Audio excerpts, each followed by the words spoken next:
Уйгурские правозащитники Рушен Аббас и Абдулхиким Идрис собрались вместе с государственными чиновниками и неправительственными организациями в европейских странах, чтобы поговорить о геноциде уйгуров. Рушен Аббас, глава организации уйгурского движения в Вашингтоне, округ Колумбия, и Абдулхиким Идрис, директор Центра уйгурских исследований, провели ряд важных мероприятий и встреч в Варшаве, столице Польши, с 19 по 22 марта. Позже они посетили Берлин, столицу Германии, 23-24 марта, где встретились с Мартином Тюмелем, сотрудником Министерства иностранных дел по делам Китая и экспертами некоторых исследовательских центров, и рассказали о текущем положении уйгуров.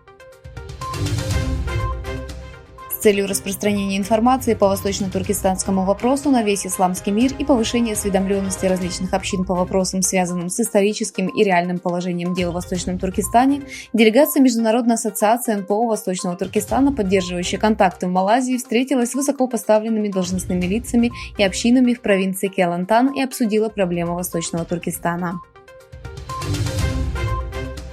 Президент Казахстана Касым-Жомарт Токаев принял Ма Шингруи, регионального секретаря, назначенного Коммунистической партией Китая Восточный Туркестан. Президент Казахстана Токаев, не позволивший туркам-казахам протестовать против своих родственников в Восточном Туркестане, принял регионального секретаря КПК Ма Шингруи, одного из зачинщиков геноцида против турецких общин в Восточном Туркестане.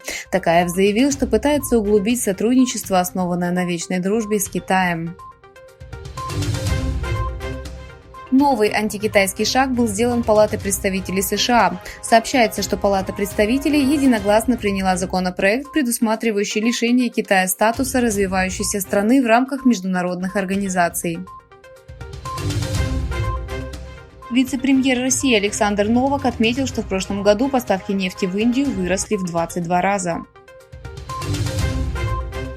Хамза Юсуф, новый лидер Шотландской национальной партии, стал первым мусульманским премьер-министром Шотландии после голосования в парламенте. Родившийся в семье иммигрантов, 37-летний Хамза Юсуф пакистанского происхождения изучал политику в университете Глазго. Юсуф занимал пост министра юстиции и транспорта Европы. Хамза Юсуф также занимал пост министра здравоохранения и социальных служб с 2021 года. В этом году Узбекистан планирует привлечь в экономику 11 миллиардов долларов иностранных инвестиций. Как сообщает пресс-служба президента Узбекистана, состоялось совещание по вопросам инвестиций, экспорта и международного сотрудничества с участием президента Шавката Мирзиева.